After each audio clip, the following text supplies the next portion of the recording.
Welcome to the 21st episode of It Wasn't Me, a true crime podcast where we talk about murders that intrigue us. I'm Mercedes. And I am Cindy. This week's episode takes us into the mind of a depraved mother who killed her own children. Thank you for listening to last week's episode where we covered the sadistic murderer Stephen Oken in Baltimore County, Maryland. Fair warning, our show can be extremely horrifying and graphic, and we will use offensive language, so if you have kids, put them away for a while and join us for a murder. Also, be forewarned, we are passionate and always have been about true crime, but sometimes we'll make jokes and laugh during our podcast. For more information and links to our Facebook, Instagram, and Twitter pages, please visit our website at itwasn'tmetruecrime.com. Subscribe to our podcast on your favorite platform, and please give us a 5-star rating. While you're there, leave us a comment telling us which murder intrigues you. And if you like our show, please consider supporting us through patreon.com/itwasn'tmepod. We appreciate our Patreon supporters more than we can express with words. Thank you so very much.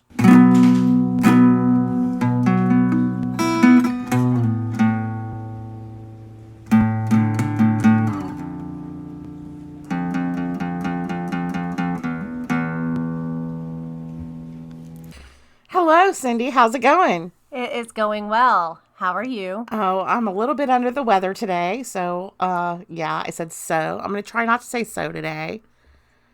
But I've been a little bit under the weather. But I'm super excited to be here. Me too. Did you have any big plans this weekend? No. If I did, it's too bad. But you know what I've been doing this week? I've been watching, oh my Lord, the trials of Gabriel Fernandez. Have you started watching that yet? No, I have not, but my daughter posted something on Facebook about it. Oh, it's horrific. It is horrific. So if you, I said so. If you haven't seen it, you should start watching it. It's heartbreaking. It really is. Ugh, I don't need any more heartbreak this weekend. Aw, you want to talk about it? No. Okay. Well, shall we start? Sure. Okay. Well, this week, our murder is slightly related to the Gabriel trials because this is about 2 children who die at the hands of their parent. It's not as horrific as Gabriel's case, but it's still heartbreaking. So, also, believe it or not, it is loosely related to the pharmacy because we've talked about a pharmacy the last 2 weeks, right? Yes. Yeah. Anyway, this week's murder features Christina Marie Riggs, who was born September 2nd, 1971 in Oklahoma. Her father was not a huge part of her life, kind of abandoned the family when she was quite young, so she always had daddy issues. Her mom married another man, stepfather, who brought in his own kids into the mix. So it was a mixed family. That can be difficult. Yes, especially when you're 7 years old and your stepbrother starts molesting you. Yeah, that might be a problem. Yeah. So he molested her from the time she was about 7, close to 8, until she turned 13. How old was this guy? I don't know.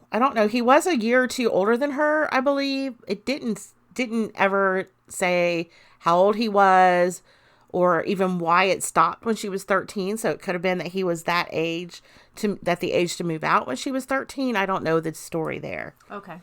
He molested her from 7 to 13. When she was 13, her neighbor raped her. So this girl from the age of 7 to 13 had been molested and raped. So after that, she began smoking cigarettes and pot, taking the bad road. She started drinking, sleeping around. She's very promiscuous. She believed that she was too fat to get a boyfriend unless she had sex. So she just never believed that anyone could love her because she was overweight and kind of, I'm not going to say what I was going to say because it's not appropriate, but it did hurt her. In one of her high school journals, she wrote this poem: "Love is not incest, rape, or violence. Love is not hate. Love is not lying, fighting. Love is not having to say you're sorry." Oh, wow. Yeah, pretty sad, huh? Yeah. Because girls at that age, you just want to fit in. You want to have a boyfriend who loves you. Oh, yeah. Especially she sees it with other girls and other relationships, and she might have been, if she didn't feel like she quite fit, she was doing all these things thinking that this is what she needed to do to make people like her, love her, etc. Right. Well, she ended up getting pregnant at 15 by an African American boy that she went to school with, and her mother was horrified. Her mom, Carol Thomas, was horrified. I'm not sure if she was horrified because her daughter was pregnant at 15, or if her daughter was pregnant by an African American kid, or both. I'm not sure. But the mom said, I had a pretty rough life. I married young. I just don't want to see her going down the same path. Her mom talked her into giving up the baby. She ended up giving the baby up for adoption, but she always thought about this kid, and her mom, Carol, didn't realize that how affected she was by giving up that baby. Because it's not as if she had decided, okay, this is what I'm going to do. I'm going to give this baby up for adoption. It wasn't like her decision. She probably felt pressured, so she didn't have closure with it. Could be. Yeah. She felt more forced with it. And so. But who's going to take care of her kid? I mean, Yeah. Anyway, she did end up graduating high school. And after high school, during high school, she dated quite a few boys. And she dated one guy named John Riggs off and on. We'll come back to him. But after high school, she did go to, I don't know, some sort of like trade school or something. And she got certified to be an LPN, licensed practical nurse. That's a good job. Yeah. It is. She always worked 2 jobs. She worked part-time in home health care, and then she worked full-time at a VA hospital. And again, she dated lots of men. She including a sailor and a bar bouncer. And then in 1991, she started dating Timothy Thompson, who was in the Air Force. She soon became pregnant, but she didn't tell him for a while. She finally ended up telling him the day that he got discharged from the Air Force. She's like, by the way, I'm pregnant. I'm not sure why she waited to tell him. But he's like, you know what? I'm out of the Air Force. I'm out of here. So he told her he wasn't interested. And he went back to where he was from, Minnesota. So she was pretty much on her own pregnant. Golly. So another male person abandoned her. Right. So this is just kind of stereotypical daddy issues. Like you said, there's that abandonment issues. And then that just compounds it even more. Right. Ugh. Awful. After the unborn baby, after her, that guy left, she was pregnant. She ended up getting back together with John Riggs, the guy that I mentioned she had dated off and on in high school. And he told her, he's like, look, let's eventually get married. We can just say this baby's mine. And so he basically promised he would help raise the baby as his own. In 1992, she gave birth to this baby boy. She named him Justin Dalton Riggs. Now, she said that she loved the baby from the moment he was born. She wrote, he was so beautiful. When I held him in my arms, I thought my heart would explode. I was so proud. I held Justin in my arms and looked into his little face. I became so scared. Would I be a good mom? Could I give him all he needed? So these are things that new moms always think about, Oh, right? absolutely. Now, eventually, the real father, Tim, he agreed to pay child support, and he also wanted to begin visiting his son, but for most of this kid's short life, the little boy only knew John Riggs as his dad. Now, John and Christina, again, met and dated in high school in just outside Oklahoma City. They ended up getting married after the baby Justin was born in 1993, and they had a daughter named Shelby shortly after that. By 1996, the couple had moved from Oklahoma to Little Rock, and this was after the Oklahoma bombing of 1995. So I'm going to put that in there because it comes up in a little while. But Oklahoma City, that bombing, what was it? Timothy McVeigh. The Oklahoma City bombing. Yes. Yeah, Timothy McVeigh. They hoped to get help with childcare by her mom. Her mom lived in Little Rock. And their son, Justin, had been diagnosed with ADD with hyperactivity disorder. So he was severely hyperactive. Oh. They had a difficult time caring for him. They couldn't find sitters that would come back. He was in and out of numerous daycares. They're just like, we can't work with this kid. Wow. So she thought, if I get help with from my mom, I can make this work. Now, eventually, after moving there, their marriage crumbled in February of 1996. They ended up divorcing. Christina divorced John Riggs, and he moved back to Oklahoma City because he ended up punching Justin in the stomach so hard that Justin needed to go to the hospital for medical attention. Oh, crap. Now, when Justin got out, Justin was crushed because he said, now this is what his mom said he said. Mm-hmm. Justin would say, my daddy hurt me and then he went away. Aw, bless his heart. According to court testimony, Riggs had trouble getting her ex-husband to pay child support for Shelby, which added to her financial problems. He also did not seem interested in seeing the little girl once he moved back to Oklahoma, so he pretty much just cut himself out of the boy's life, and then also his own blood daughter. God, again, someone abandoning me. Right? Jeez. Now, from then on, her financial circumstances got worse. I imagine so. Child support payments from Riggs came irregularly, as well as from Justin's dad, Timothy. So Riggs was working long hours. She had just gotten a job at the Arkansas Heart Hospital. She was also working for a temporary nursing agency, but her child care bills were mounting. She says in an interview said, the more you work, the more you need daycare. Then you feel bad because you have them in daycare. And as moms, we definitely know that, right? Yes. I remember when I was going to Florida State in Tallahassee, I was a single parent at that time. And my daughter, I had to have a full-time job, and I went to school full-time. So luckily there was a campus daycare, but she was at daycare during the day. I'd pick her up. I'd take her to daycare at the college so that I could, try to make a life for ourselves. And it really, she was in daycare more than she wasn't in daycare. And it's really it is sad. It is. They were great daycares and she had fun and she learned stuff, but it was... Being a single mom is not easy. No. It's not easy for the mom. It's not easy for the children. So, I definitely kind of understand her feelings a little bit here. Most it definitely. is. You feel like you're sinking. Now, Riggs remembers, she remembers dropping Shelby off at daycare for the first time. She said the child cried as she walked to her car. She's like, my little girl was beating on the glass, yelling, "Mama, Mama." And she had recently gotten in trouble for writing bad checks. So Riggs not only had these difficulties, but she's writing bad checks. And she got in trouble for it. So I don't know if she got subpoenaed. Did they take you to jail for that? I'm not sure if she got arrested or... they will if you don't pay it. They will put a, depending on... I had a friend one time who wrote a check to Publix, and she didn't... For whatever reason, she didn't get notified, and it came out later. It was because they had the wrong address or whatever, and it was for literally $5 to $10. And they took it to the courthouse and they put a warrant out for her arrest. Okay. And then when she figured it out, she took care of it right there. She never was arrested. So I don't think Christina was arrested, but she had gotten in trouble for writing bad checks. So all of this is going on at the same time. She realized that she was going under. Her car registration had expired. Her car insurance had expired. She's going under. Been there. She's like, I started out a boat with a small hole, but the hole just kept getting bigger and bigger. And no matter how hard I bailed, I just kept sinking.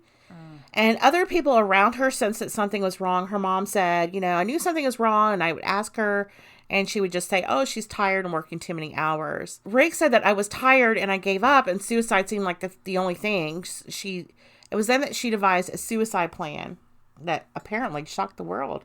Just another sensational headline from somewhere in Great Britain. Anyway, on November 4th, 1997, Riggs, who was working as an LPN at the Arkansas Heart Hospital in Little Rock, stole a bottle of Elavil, which is an antidepressant. She also stole morphine, which is an opioid, and she stole potassium chloride. Now, in normal circumstances at a hospital, potassium chloride is used to treat low potassium levels.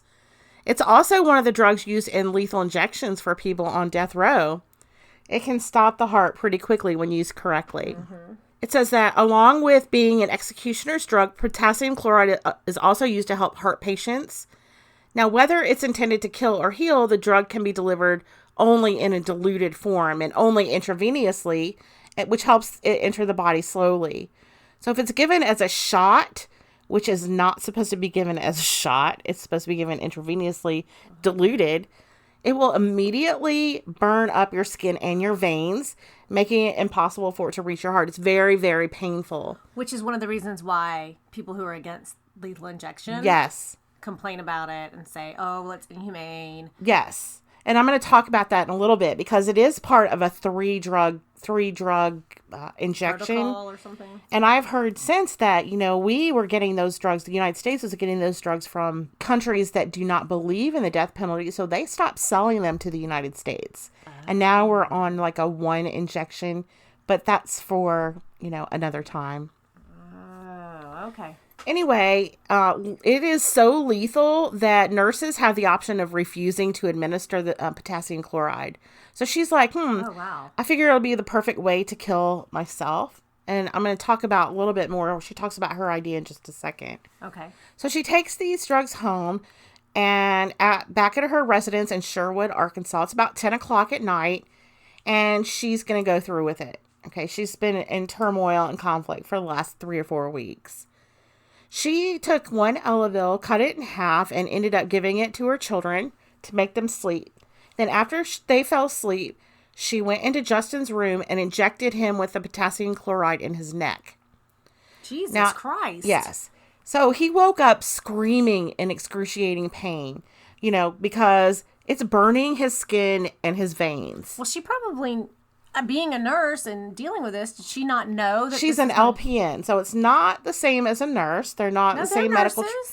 They're licensed practical nurses, so they're more like... They're not RNs, but they go... They don't get the training. She had no idea that you dilute this drug. Oh, that's bullshit. She's an idiot. They do get the training, though. Well, she should have known She better. missed it. She missed it that day, okay? She must have been absent that day. She ended up injecting this into her son's neck, and it was excruciating. So to calm him, she decided, hey, I'll just inject him with morphine. But it doesn't work that way.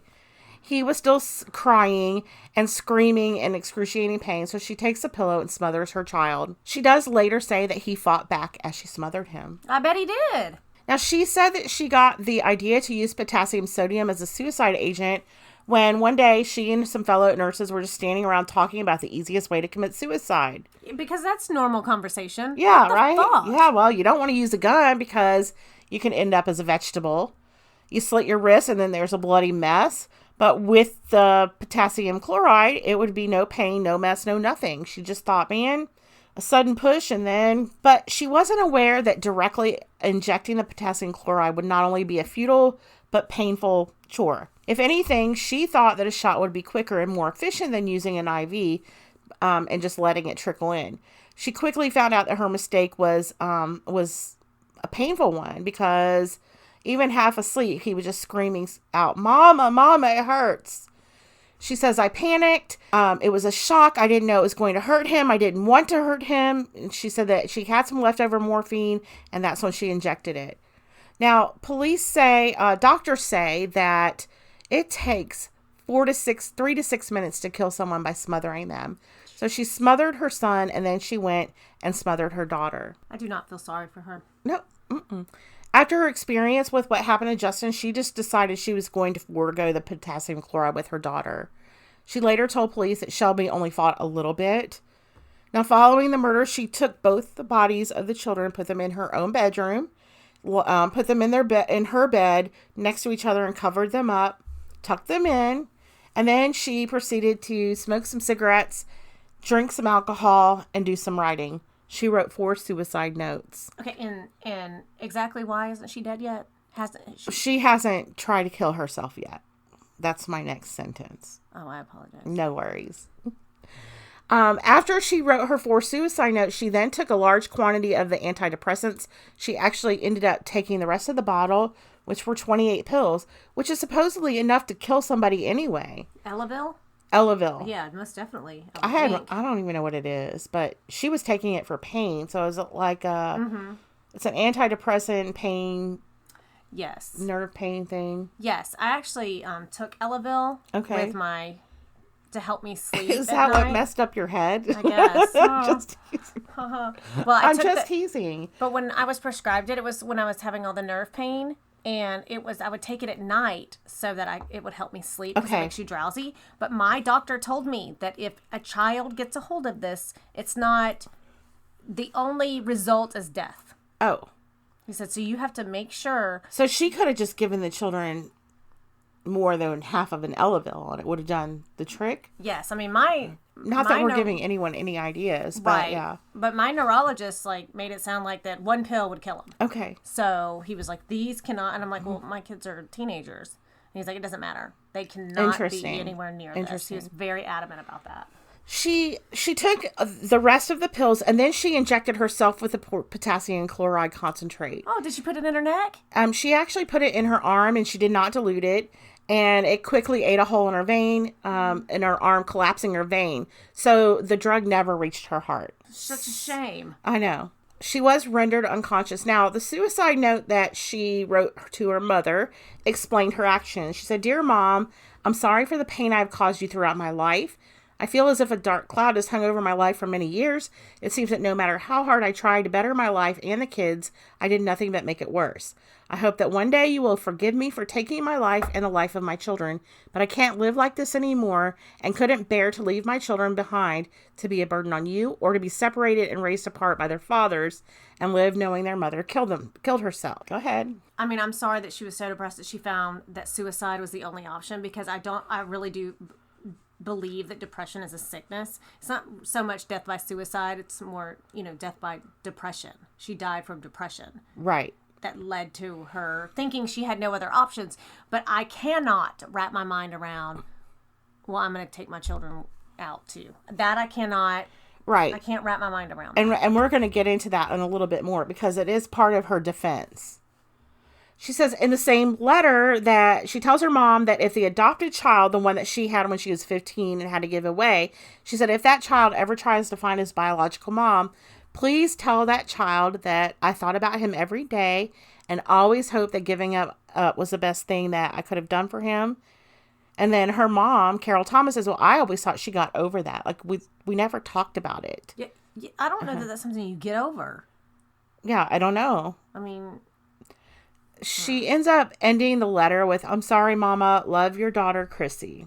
She then wrote another suicide letter. The ones for her sister and mother were left in a spiral notebook on her nightstand. And in the letter to one of her sisters, she wrote, "Dear Rosie, I'm sorry. I need you to take care of Mama. She's going to need you more than ever. Stay close to her. This is going to be hard for her, and I'm truly sorry. I'm just so tired. You've been a great sister. I love you. I'm so sorry. Please forgive me. Love your little sis, Chrissy." Now, in the suicide note, again, she says, "Do with my stuff as you see fit, but please keep something back that you think my first baby might like to have if he should ever find you.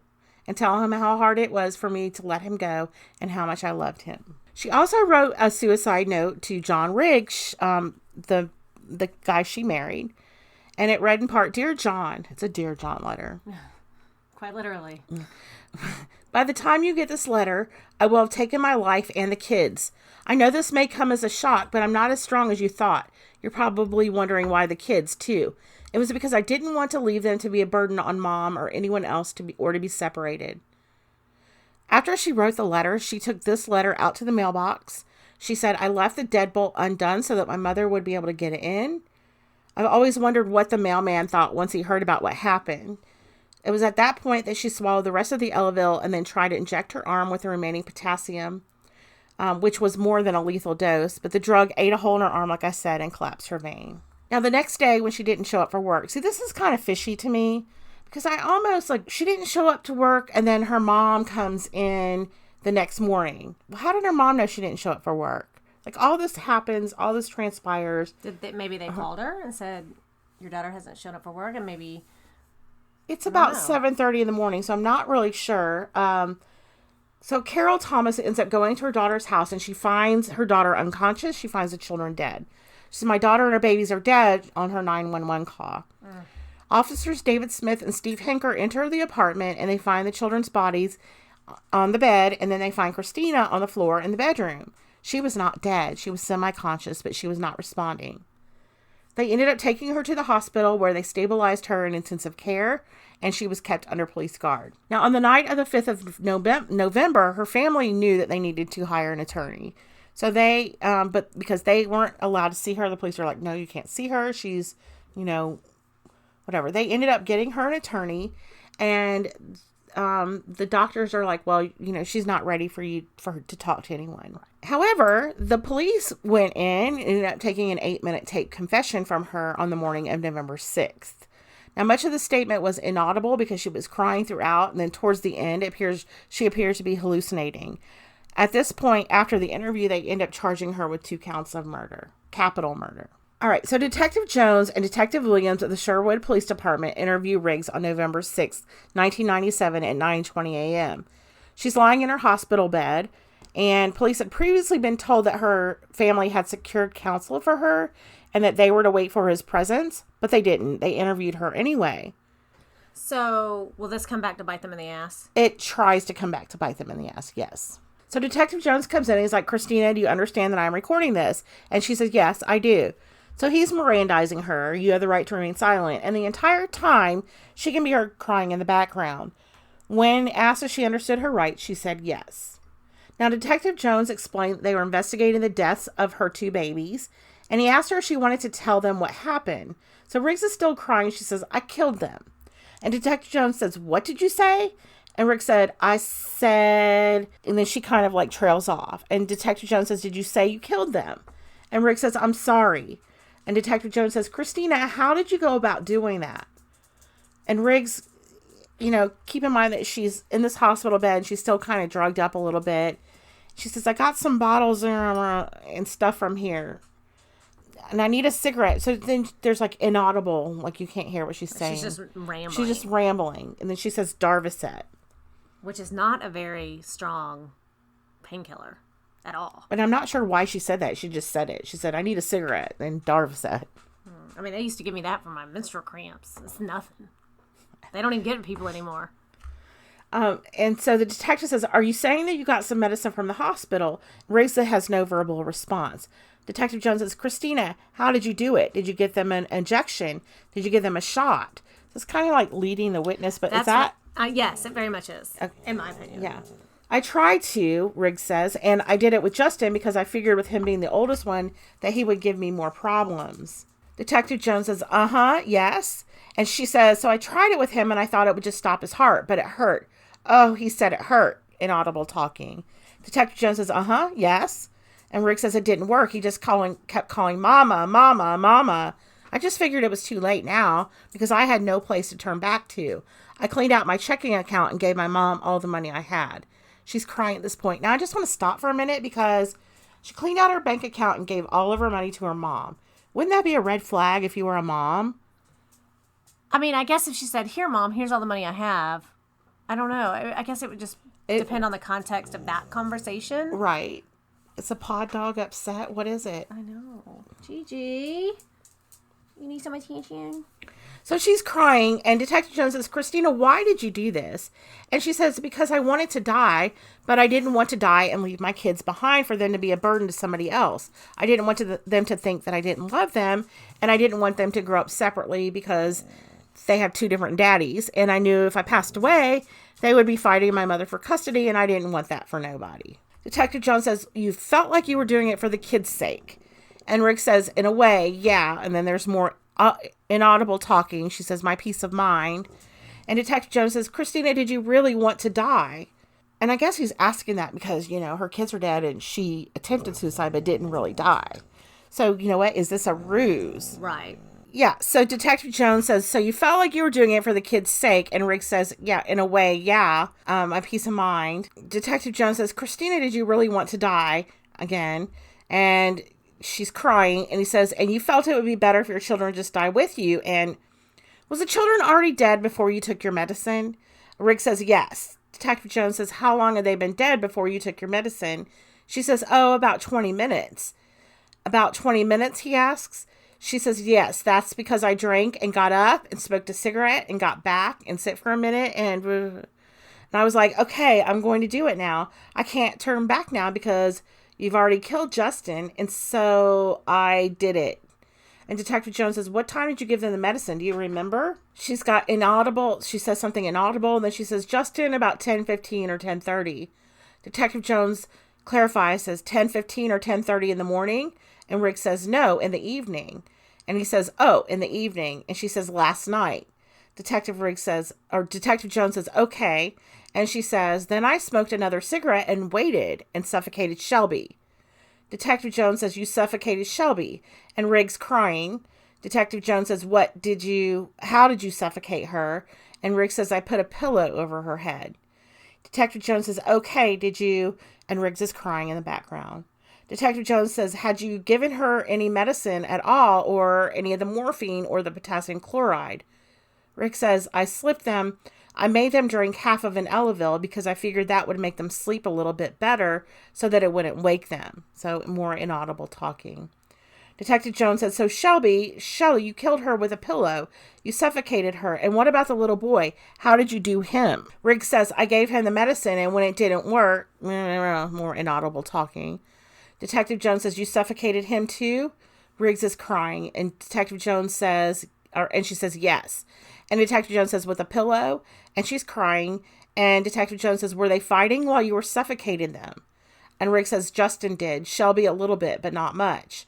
Detective Jones says, when did you decide to do this? Christina, on what day did you decide to do this? So here he's establishing premeditated murder, right? Riggs says, the best I remember, it was Sunday night or Saturday night because we was out talking and this and that and the other, and they caught me. Detective Jones says, who caught you? And Rick says, the Sherwood got me depressed. I was thinking about what was going on in my life and that things aren't always working for me. And I'm thinking that she's referring to the writing the bad check, like she got caught by the Sherwood Police Department, maybe. Oh, that's my guess, is that she says that the Sherwood got me depressed. I think that's the bad check and coming. it just kind of like compounded what she was already feeling, and then just hopelessness at that point. Right. So Detective Jones says, when did you get those drugs from the hospital? And Riggs says, when? And Detective Jones says, yes. And she says, yesterday. Detective Jones says, yesterday? There's no verbal response. He says, you mean the day that you killed them? Is that the day that you got the drugs? The last, was it? Riggs has an inaudible. And then she says, 7th Street, right? And Detective Jones is like, was it the last day that you worked at the hospital or the day before that? Riggs says, I think. And then Detective Jones says, when you got. And then Riggs says, I got the drugs and gave them to my kids. That's the only drugs that I had on my hand. And I know that there was 3 volumes in a vial in there, but there wasn't enough to even cover the jar up. And then more inaudible talking, put it in my pocket and bring them home. So here is like random words that she's saying. Yeah, that doesn't make sense, really. Detective Jones says, yes. And Rick says, and I know I should have thought better had somebody rinsing with me, but they were just what came home in my pockets. Detective Jones said, did you know what you were going to do when you took the drugs from the hospital? Did you have intentions of giving them to your children? And how many days did you think about this before you killed your children? And Riggs says, about 3 weeks. 2 weeks. Detective Jones says 2 or 3 weeks. In other words, you've been thinking about doing this for the last 2 or 3 weeks. There's no verbal response from Riggs. And Detective Jones says, what made you decide to just go ahead and do it? Riggs said, I just can't take it no more. And Detective Jones says, you couldn't take it anymore. Riggs says, I felt like I was out of control. Detective Jones says, did you just feel like your life was in a mess? And there's no verbal response. And then he says, did you talk to anybody about this, your mom or anybody? And she says, I've tried to talk to people about what I feel and what I think. And they were just like, I don't have time right now. We'll do it some other time. So I just got to where I don't care anymore. And then there's something inaudible. But they can't give me no help. Detective Jones says, so you just felt like nobody was listening to you. And she's crying. And he says, okay, Christina. And then she says, answer me something. Did you come down the escalators by yourself? And he says, did we come down the escalator by ourselves? Now, there are no escalators there. Okay. She's totally out of her mind. Yeah. So then she says to him, your mother, when she came in town, and Detective Jones is like, your mother? And Rick says, it seems like I keep seeing some old people getting on the elevators, sitting down away from and then more inaudible talking. She didn't like what was on it, so she put, just like your mother. Detective Jones is like, Christina, do you have anything more to say about your babies or anything? And Riggs says, I wish I hadn't done it now. Detective Jones says, okay. Detective Williams, do you have anything to add to this interview? Because there's another detective in there. Oh. And she says no. And Detective Jones says, this is Detective Jones. The time is 9:28 a.m. This concludes the interview. So he concludes the interview when she starts talking crazy stuff. Of course he does. Mm-hmm. Now, the next day, she was discharged from the hospital, and she was subsequently arrested. And we're going to talk a little bit more about that interview a little bit later, because it will come back. Okay. You could probably predict what's going to happen, right? Maybe, yeah. All right. So, when she went to trial, before she went to trial, her attorney tried to suppress that hospital statement. I mean, I get it. I mean, I don't agree with what she did, but she has the same rights that you and I do. So even though she's guilty as hell and killed her kids and tried to kill herself, they shouldn't have done that interview.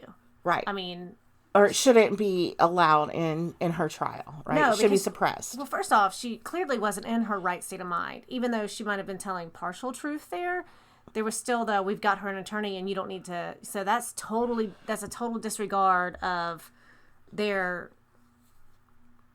oath, their rules, their right, how you do shit in that line of work. Right. Like, what is that? Right to counsel? Is that your Fifth Amendment? You have the right to counsel? Yeah, I got you, sister. These are things we should know. Yeah. Okay. Her attorneys are saying that she ended up pleading not guilty by reason of mental disease or defect. We should definitely know that, considering it is the Fifth Amendment. It's also in your Sixth Amendment, if I'm not mistaken. And that's the Fourth or Sixth, yeah, but definitely your Fifth, right to counsel. And that's the Gideon versus Wainwright. Yes. Well, that's got more to do with being indigent and you a free right to an attorney. You can't afford one, right? Yeah. Girl, don't get me on that now. Anyway, she pleaded not. She ended up. Her attorney tried to get that statement suppressed, but it was rejected by the judge.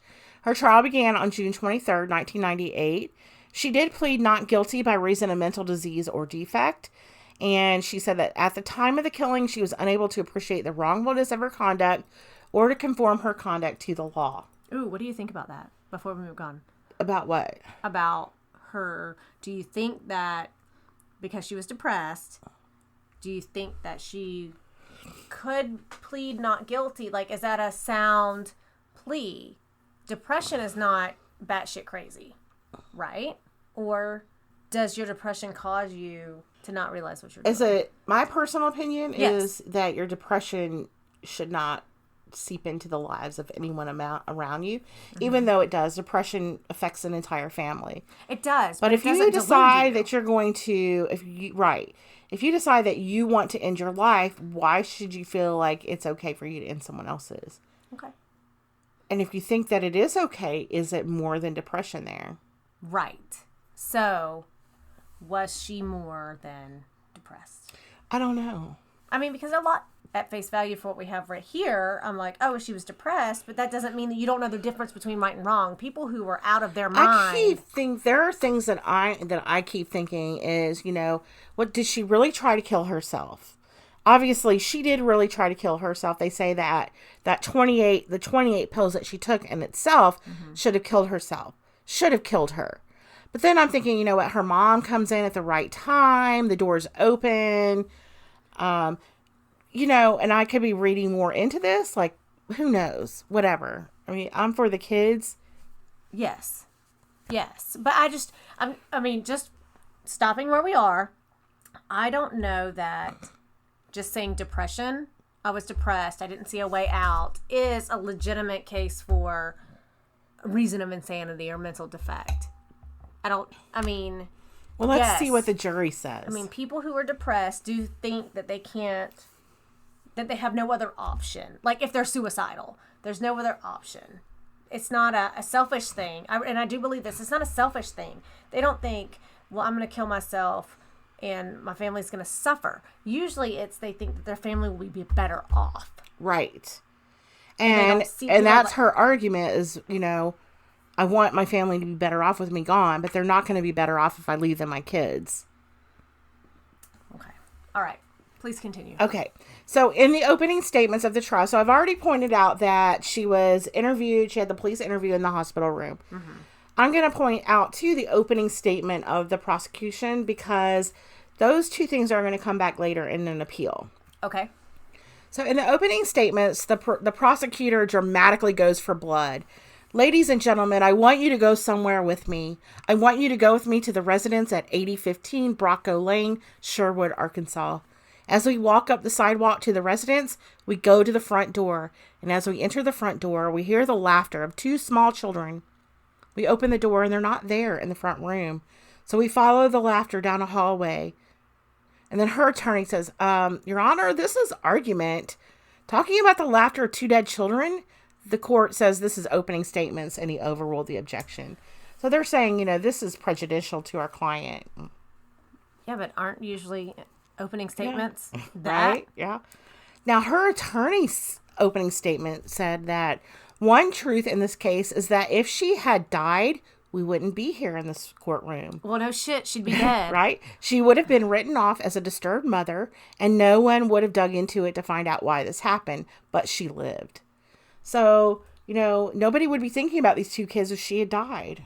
That's not necessarily true, but I get where he's going. He's trying to set up that insanity plea. Right. Now, the defense brought in a psychiatrist and a psychologist who testified that her actions were the result of severe depression. They gave the opinion that to her, the children's deaths were an act of love and an extension of her own suicide. The psychologist said that the pathological suicidal depression that she was in effectively precluded her from being able to do something more reasonable and something more appropriate. From the outside looking in, the death of 2 children like this is pretty horrible, but from the inside looking out, it looks like an act of mercy. Now, the psychiatrist testified that she was mentally ill. She suffered from severe depression, which led her to believe that it was an act of love to take her children with her in death. Doctors who talked to her say she killed the children out of mercy to save them from being separated after her death. So she didn't want the kids to be separated, is what she's saying. In addition, the psychologist and psychiatrist who testified on her behalf said that her family had a long history of depression and suicide. Riggs also claimed to have been sexually abused as a child, which caused her to internalize her feelings and suffer silently. And that's awful. Yeah. It is. And I'll talk about it more in the appeal, but yes, that was something that she had dealt with. Her mom attempted suicide, or sisters attempted suicide. Really? Yeah, it was just... Oh, wow. Now, prosecution says, back up a minute, because these are just excuses that she's using for murdering her children. Simply put, she's a self-centered, premeditated killer who did the unspeakable act of taking her own children's lives, and she used every excuse in the world. Now, he further stated that, and he brought witnesses in who said that she felt that her children were a hindrance and an inconvenience. For example, he had one witness testify that she would lock her children in the room for hours and leave Justin and Shelby alone, and then she would go out to bars, karaoke bars. Other times, she would leave the children with her mom, but her attorney was very angered by this, and he said, look, that happened one time. One time, that witness who came in and testified that she would go to karaoke bars, that same witness actually would let Riggs babysit her own kids. So it happened one time. But still, you leave your kids locked up, right? We lived in a house once where there was a closet door that had a lock on the outside, and the neighbor said that the parents called that the no-no closet. Oh, my Lord. And they would lock the kids in the closet. Gabrielle Fernandez. Oh. And there was also, because the house was it was awful. But, and we did a lot of work to it when we moved in. But, the kids' bedrooms also had the locks on the outside. So they would lock them in the room. And the neighbors told us that the kids would open up the windows and, crawl out, naked and run up and down the streets because they were, escaping their fucking prison. Awful. So now, Yeah. we're don't make us put you in the no-no closet. God. Now... Again, she had been arrested on a bad check charge, threatened with jail if she issued any more bad checks. In addition, she claimed that she was having trouble getting support from a child's father. She was working 12-hour shifts at the hospital. It still wasn't enough to cover daycare and other expenses. I know that sucks, but I guess I was just fortunate. I've been depressed before, but I guess just not ever to this scale. I was a single parent. I didn't get any help from her father. I got financial help from his parents, but not him. And you just do what you got to do. It might suck for a while, but shit, we have multiple jobs now. And I'm married with a husband and, Right. I guess because I'm not in that state of mind. So right. Were you molested from 7 to 13? Obese and so there were a lot of other things, not to excuse it at all. Right. She claimed that she would have to pawn things to have birth. She pawned a VCR in her TV to pay for Justin's birthday party. I mean, so she was sacrificing also. Yes. Now, Hall said that Riggs earned about $17,000 a year, and in 1996, 97, not sure how. Not enough money. Okay, yeah, it's not enough. I made more money working at the Outback. Right. She had a poor self. He went on to say, bring up her poor relationships with men, her poor self-image over her weight, and all of these things conspired to turn her into a suicidal child killer. Now, she used every excuse in the book, according to the prosecution, and he says that the jury just saw her as a manipulative, self-centered person that she really was. She claims that she was horribly depressed, she was overweight, she was a single mom, and she didn't have enough money. And the prosecution says, well, my response to that is, welcome to America. Plenty of folks are in far worse situations than she was. Damn, ruthless. I know. Welcome to America, bitch, right? Golly. Now, prosecutor says that Riggs also claimed that while previously working in a hospital in Oklahoma City, that she suffered post-traumatic stress disorder while treating victims of the April 1995 bombing. So we talked about this earlier. Well, I 100% believe that. But there are no hospital records that show that she was ever there. Oh.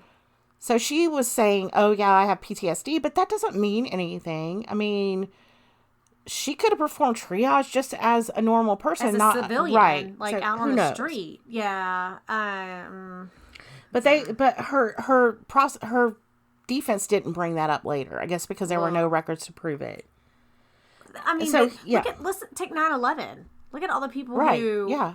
I mean, helped with that, and they weren't in a hospital. I mean, doing their job. Right. You know, like their paid positions. They helped on the street corners. They helped this. So Right. who the hell, I mean. Who's to say that she didn't go really downtown to help people because right. that is what she did for a living. In addition, he stated that the children's fathers were making most of their support payments on time. Now, he says making most of them. That even 1 month late is enough to set you back. Well, and let's be real here for a minute, okay? She was probably getting like $175 a month. Right. I mean, she probably wasn't getting very much to begin with. If they weren't making their regular payments, they might have had job issues. They might have been working at the fucking Taco Bell and making minimum wage. Who knows? So she probably really wasn't getting a whole lot of support. Right. Now, the prosecutor stated that he believes that Riggs' suicide attempt was a ruse. He said that she took just enough to render her unconscious, and it was her intent that it would seem like a suicide that would not, it was her intent to live. Right, yeah. Now, the Pulaski County jury did convict her and during the penalty phase, she's just like, I don't want you to put up a defense for me. I just want them to put me to death. I want the death sentence. She's trying to fulfill her end goal of death. Right. Of death. Now, the prosecution, she was very upset by the prosecution saying that, she was a hoe who locked her kids up and whatnot. She says, I was by no means Beaver Cleaver's mother, but I was doing the best I knew how to do. She was still very angry about their conclusion that she was a simple mom who simply wanted to get rid of her kids because they tied her down. She said, never once, not once, did I see them as an inconvenience. Now, witnesses testified that Riggs had left her children locked in a bedroom, but, I already addressed that. She says, as a mom, I did not like to hear that she was not a good mother. This is what her mom is saying. Right. And her mom's like, she wasn't some party girl who didn't want her kids anymore. She said, that's garbage. Now, Thomas, the mom, says she knew better than anyone how Riggs treated her children. She said, I picked those children up from daycare each afternoon and kept them until my daughter's shift ended. And did she ever leave my grandchildren alone? No. She said that her grandson, Justin, would have told her if he had been locked in his room and left there. So, the kid would have said, Mommy locked me in my room. Right. But people don't realize how much I was there, Carol Thomas said. So she wasn't like... She goes on. She says, yeah, my daughter kept plenty of Kool-Aid stocked in her refrigerator. Oh, that makes a good mom, right? And the artwork's all over the refrigerator. Yeah, what's Kool-Aid got to do? What's Kool-Aid got to do with the price of tea in China? Right. She would decorate the room the way that the one that they shared. So apparently she was a good mom because they had lots of Kool-Aid. And a decorated room. Right. Now, my kids are missing out. Yeah. The grandmother points out Justin's 5th birthday when Riggs hawked the VCR so she could afford the party at Chuck E. Cheese. Fuck, how much money did she get for her damn VCR? I don't know. Chuck E. Cheese is not cheap. Not even in 1996. Now, she said that she spent 3 weeks planning her suicide and at the same time trying to figure out a way to leave Justin and Shelby behind with positive memories of their mother. So she goes on a spending spree. All right? 2 weeks before the children's death, she takes out a cash advance, using most of the money to take her children out for the perfect day. They went to a birthday party. They went to the roller rink. They went to a movie theater and watched Hercules. They had pizza. She's like, I wanted them to have good memories of their mom. I just didn't want them to have, because I didn't know I was going to be the one left behind. Well, they wouldn't. If she's killing them, they won't have any memories of her. But this was when she said before she was planning to kill them. Oh, she was just going to kill herself. Gotcha. She continues to whine that nothing had ever worked out for her, but she did keep up a positive front beforehand. She said that she would fall apart when her kids would go to bed or, go in the bathroom and cry. Now, her attorney argued the mitigating factors of sexual abuse and also her own family's depression. She was a single mom working long shifts as a nurse. And over the years, she had flirted with thoughts of killing herself. At trial, she said that there was testimony at trial that she had been on Prozac before, and she just couldn't overcome the depression. She had thought of suicide a number of times, but there were her kids to consider, and she didn't know what death would do to them. What would become of them if she killed herself? And it was at that point she decided that she couldn't have her kids split up to go to each father. She had to take them with her. And they would automatically go to them. Right. Yeah. She said that her oldest son, Justin, was a lively child with ADD.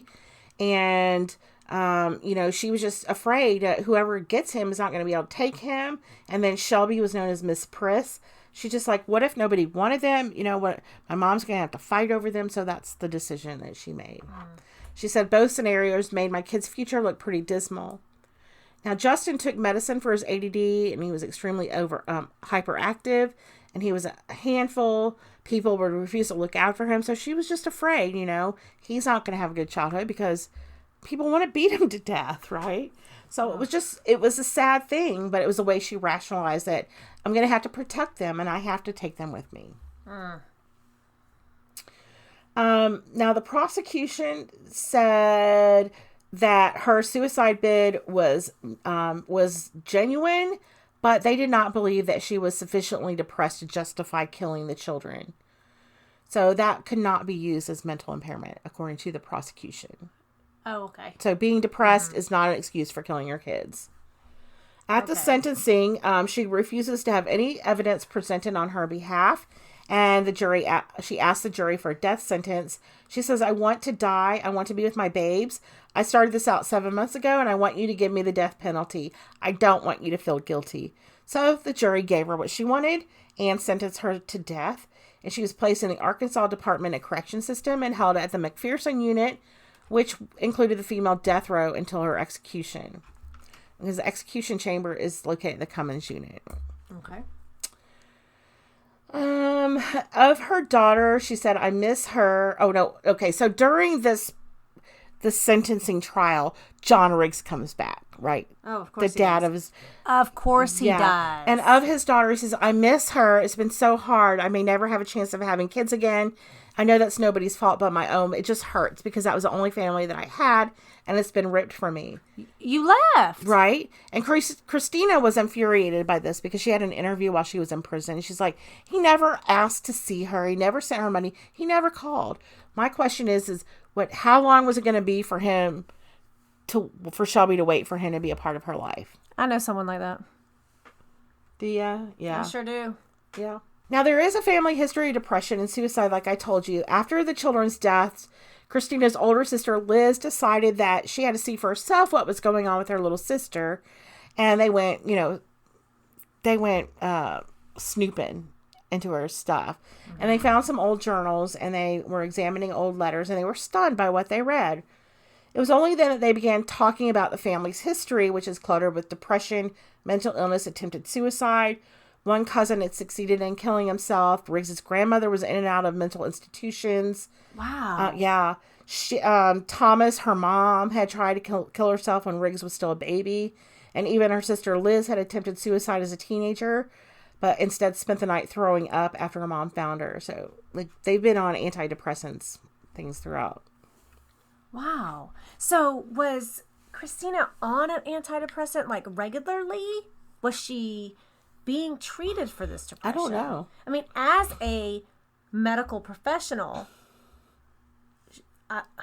now she was taking Elavil occasionally for her pain. I don't know what she was on, but I know she did drink. She did smoke. I don't know what she was on. Honestly, it didn't say. The doctor also said you can't drink while taking the Elavil at all.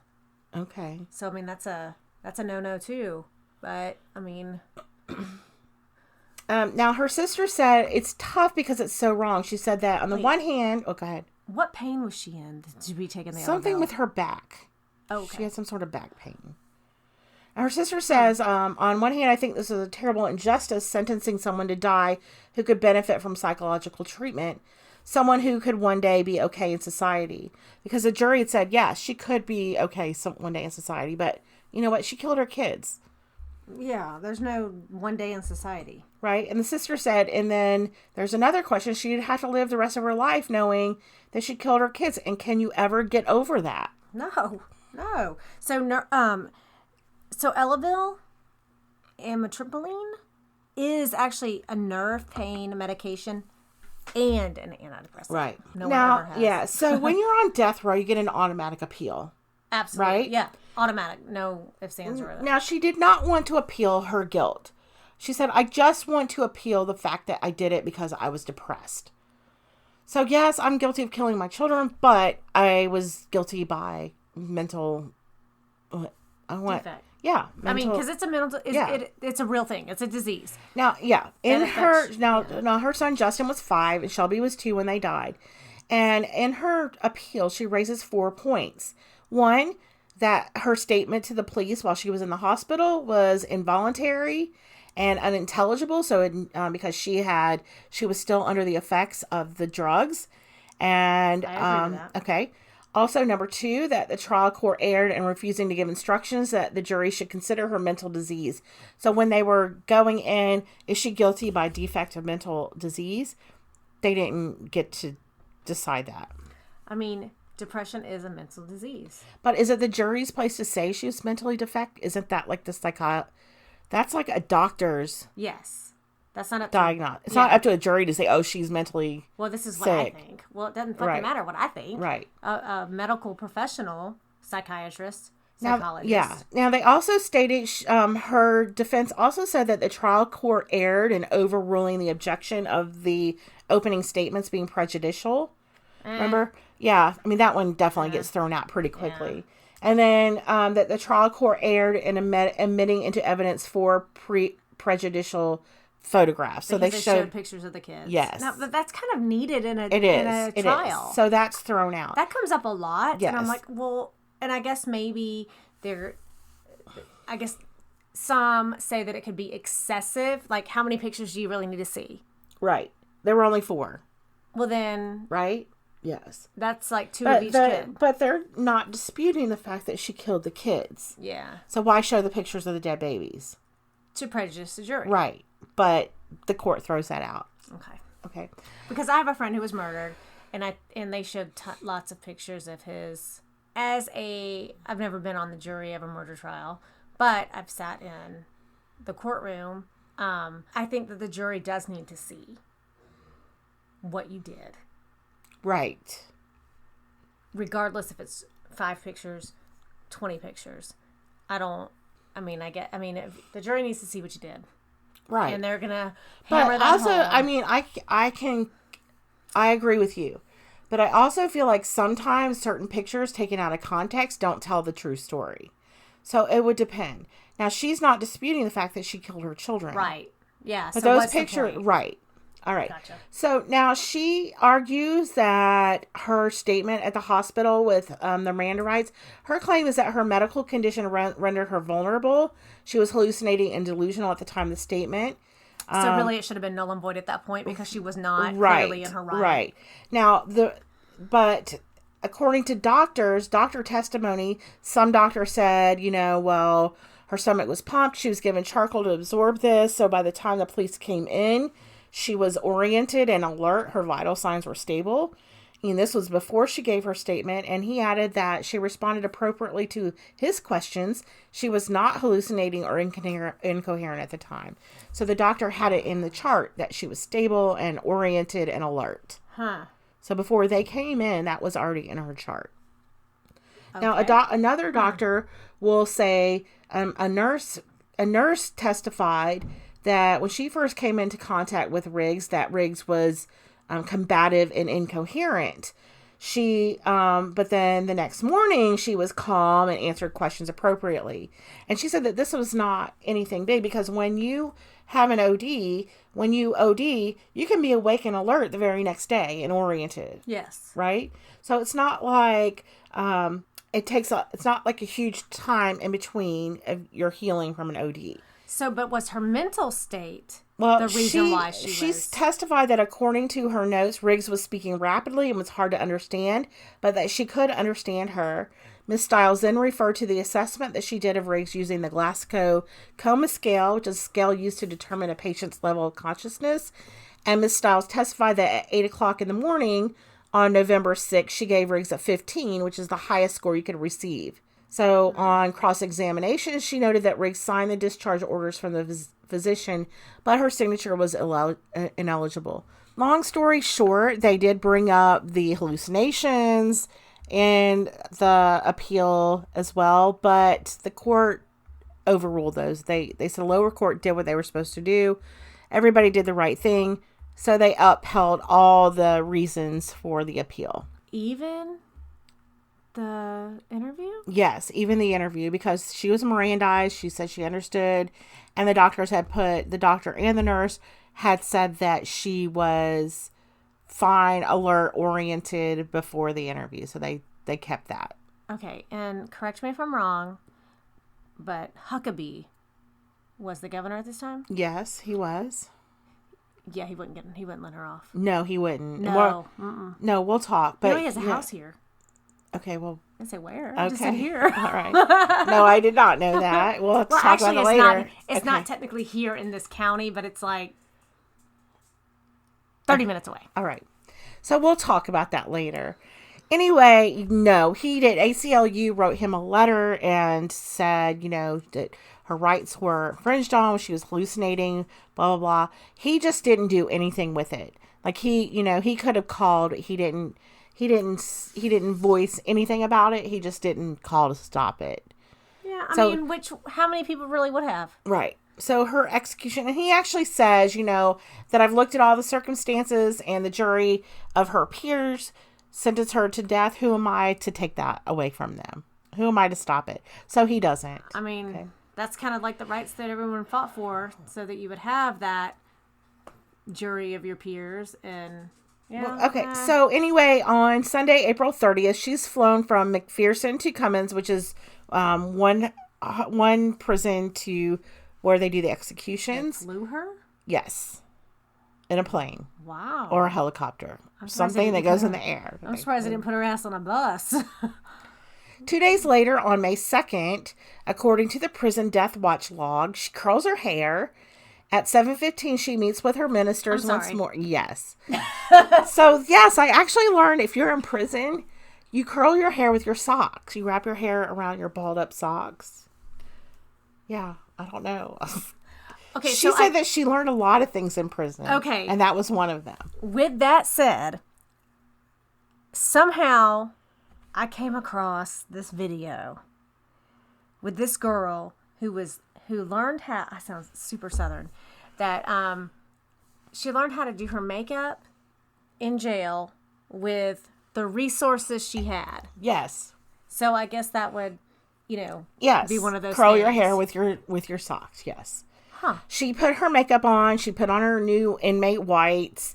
And she told her attorney, I love you. I thank you for all you've done. I'll see you later. And she told him, this is what I want. And he says, I know, Christina, I love you too. Mm. She was then strapped into a gurney and ready to go, but she had to wait 18 minutes because they couldn't find a vein. That's because she blew it up. Right. She probably literally damaged her vein. The one, she couldn't find one at her elbow, and it said that she actually helped them find a vein. She agreed to having the needles at her wrist, and at last the process began. She was executed by lethal injection at 9:28 p.m. Central Daylight Time on May 2nd in 2000. She was only the 5th woman executed in the United States since the reinstatement of the death penalty in 1976. Wow. And she was the first woman executed in Arkansas since 1845. Wow. Yeah. Now, her statement before execution began, "No words can express just how sorry I am for taking the lives of my babies. No way I can make up for or take away the pain I have caused anyone or everyone who knew and loved them." Now, her last words were, "I love you, my babies." Ironically, she was executed with potassium chloride injection, which was the same drug that she'd used in the murders. And a few minutes after her last words, she coughed and gagged a little before her face turned purple. Is that really ironic? I don't know. Yeah, I think it kind of is. The execution went smoothly, and then she gained her death certificate 9 minutes after she had her chemicals, and her final wish was fulfilled.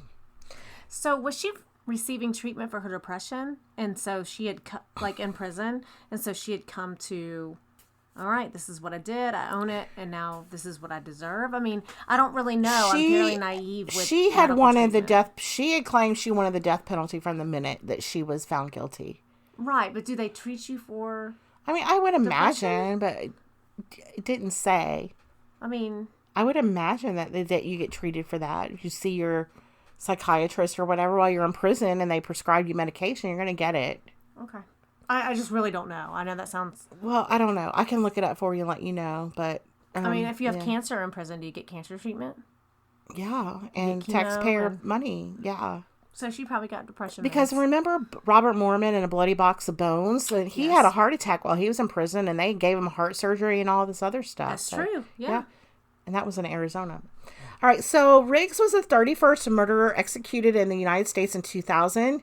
The 629th murderer executed in U.S. since 1976. I want to talk about her last meal. And if you go to lastmeals.blogspot.com, you can follow whoever this person is, Dylan Schultz. And this guy goes and he eats the meals of death row people. He goes and he eats the last meal. So according to this guy, Christina Marie Riggs, her last meal, she chose a supreme pizza, salad, doesn't say what kind of salad dressing. She had okra, a cherry limeade, and strawberry shortcake. Now, according to Dylan, he had the pizza and salad at Maud's Pizza, the okra at Brown's Chicken, and the cake and limeade at Walmart. Okay, I'm sorry. He put a picture here, and that's not cherry limeade. That's fucking Mio. Walmart brand Mio. Oh. That ain't real cherry limeade. Okay. I'm sorry. What kind of fucking person has a last meal? Listen, Does Jimmy know about this? Listen, I don't know if Jimmy knows about this. Jimmy, if you're listening. Jimmy, we hope you're listening. We love you, Jimmy. Jimmy needs this website. I got to tell him about it. Okay.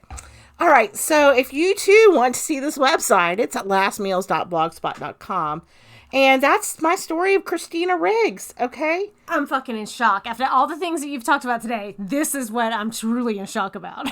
Right? Hey, listen, it's fun. It takes all kinds to run the world, right? Apparently. Well, anyway, guys, thanks for listening, everyone. We hope you enjoyed this week's murder. We so appreciate sharing our passion with you, and we thank you for your support. And went a little long this week, but hey, thanks for listening. If you'd like to support us even further, you can subscribe to our podcast and give us a 5-star rating. While there, please leave us a comment about absolutely anything. Please. Your subscription and ratings are essential to our success, helps push us up the charts. You can do this on your favorite platform. And for more information and links to our Facebook, Instagram, and Twitter pages, visit our website at itwasn'tmetruecrime.com. We are so grateful to spend our time together to share our murderous stories. Thank you so much for listening to us and supporting us. We would like to thank our Patreon supporters because they are the extra. You too can become one of our beloved patrons by signing up at patreon.com/itwasn'tmepod. Subscribe to our podcast and leave us a 5-star rating. And thanks again, guys. And remember, it wasn't me.